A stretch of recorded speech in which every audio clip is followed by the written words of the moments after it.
मित्रों, आज एक शादी में आया था।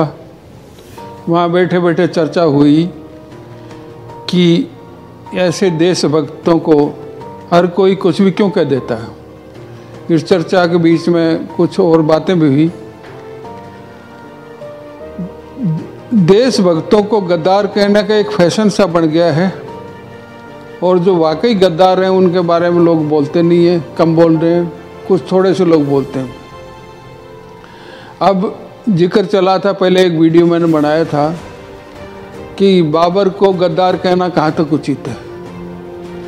मैं आपको बहुत ऑथेंटिक सोर्स और ध्यान में आया है वो बताना चाहता हूँ। एक विद्वान हैं डॉक्टर सैयद रिजवान अहमद, बहुत अध्ययनशील हैं और उनका चैनल चलता है फेस टू फेस। वो बहुत खरी खरी बातें कहते हैं, किसी को कड़वी लगे मीठी लगे, लेकिन उनमें उन्होंने सच्चाई का दामन कभी नहीं छोड़ा। वो कोई फिल्म बना रहे थे राणा सांगा पर। उस फिल्म के संबंध में वो फिल्म तो नहीं बनी, लेकिन उन्होंने कई सालों तक राणा सांगा का और बाबर के उस पानीपत के युद्ध के बारे में बहुत अध्ययन किया। उस अध्ययन के आधार पर उन्होंने कुछ बातें बताई। मैं चाहता हूँ आप फेस टू फेस चैनल पर यूट्यूब पर डॉक्टर सैयद रिजवान अहमद को सुने। आप इस बात से कन्विंस होंगे कि वाकई राणा सांगा ने कोई न्योता नहीं दिया था, बल्कि राणा सांगा तो कई बार हरा चुके थे इब्राहिम लोदी को, तो हराए हुए को हराने के लिए ज़रूरत क्या थी बाबर को बुलाने की।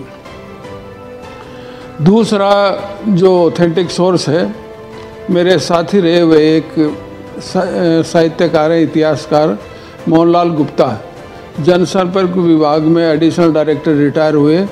उन्होंने बहुत मेहनत और खोजबीन करके पानीपत की लड़ाई के बारे में और इतिहास की कई मुद्दों पर बात की है और लिखा है, किताब भी लिखी है उन्होंने। उनको भी मोहनलाल गुप्ता का इतिहास लिखा हुआ भी आप पढ़ सकते हैं। जो तीसरी बात आपको मैं कहना चाहता हूँ कि लोग मुंह उठा के किसी के लिए कुछ भी बोल देते हैं। जो आदमी अपने जान को हथेली पर लिए हुए देश के लिए लड़ा, किसी की परवाह नहीं करी, उस बहादुर आदमी को जिसने अपने शरीर पर 80 घाव खाए लेकिन कभी हार नहीं मानी, कोई युद्ध नहीं हारा। पानीपत का युद्ध तो इसलिए हारा क्योंकि किसी को पता नहीं था कि तोप खाने का क्या असर होता है।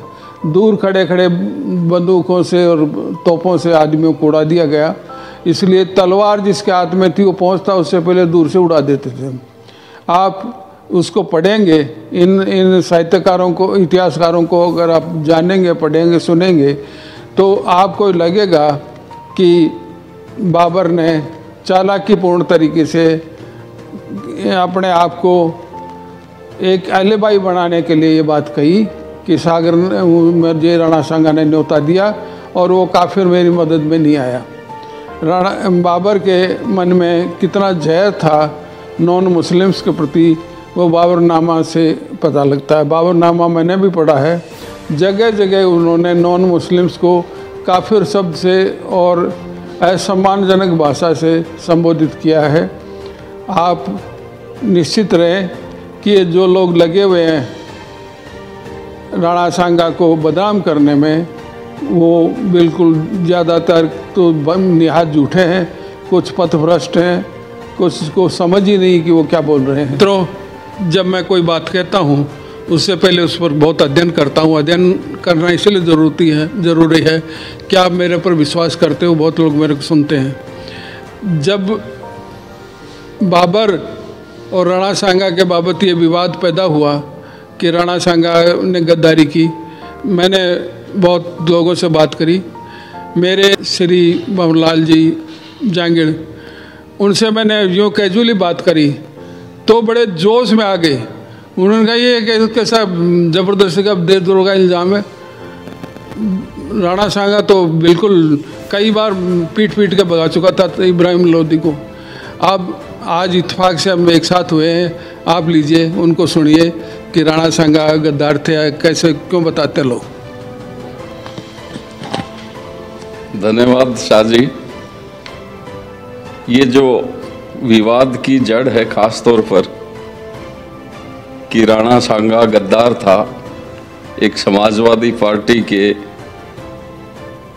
माननीय ने, जो लोकसभा सदस्य हैं, उन्होंने लोकसभा में इस तरह का आरोप लगाया, जबकि इतिहास ये कहता है, हमेशा से कहता आया है कि राणा सांगा ने कभी भी किसी भी मुस्लिम आक्रांता को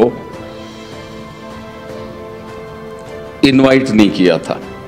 इब्राहिम लोदी की जहाँ तक बात है, राणा सांगा इब्राहिम लोदी को कई बार हरा चुका था और राणा सांगा बाबर को भी हरा चुका था, जिसके बारे में इतिहासकार, जो वामपंथी इतिहासकार हैं, वो उस बात को छुपा रहे हैं और वो सिर्फ उस लड़ाई के बारे में ही इतिहास में लिख रहे हैं जिसमें राणा सांगा की बाबर के सामने पराजय हुई थी, खानवा के युद्ध में।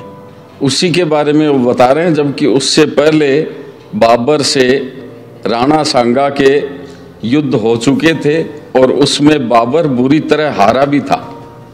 लेकिन जो भी इतिहासकार हैं, चूंकि हमारा इतिहास है वो करीब करीब वामपंथी इतिहासकारों के सामने रहा है और उन्होंने ही इतिहास को लिखा है अपने अपने तरीके से, तोड़ मरोड़ करके तुष्टीकरण की नीति की पुष्टि करते हुए। इसलिए राणा सांगा को बीच में ला करके और इस राजस्थान की अस्मिता के साथ और राजपूती शौर्य के साथ ये जो गद्दारी की जा रही है, खिलवाड़ किया जा रहा है। और मैं तो ये कहूँगा कि ये तो गद्दारी ही है खास तौर पर, और राजपूती शौर्य के साथ ही नहीं, ये इस देश के साथ भी गद्दारी की जा रही है। इस तरह के इल्ज़ाम लगा करके हमारे इतिहास को कुंठित करने का प्रयास किया जा रहा है, जिसकी मैं भरपूर तरीके से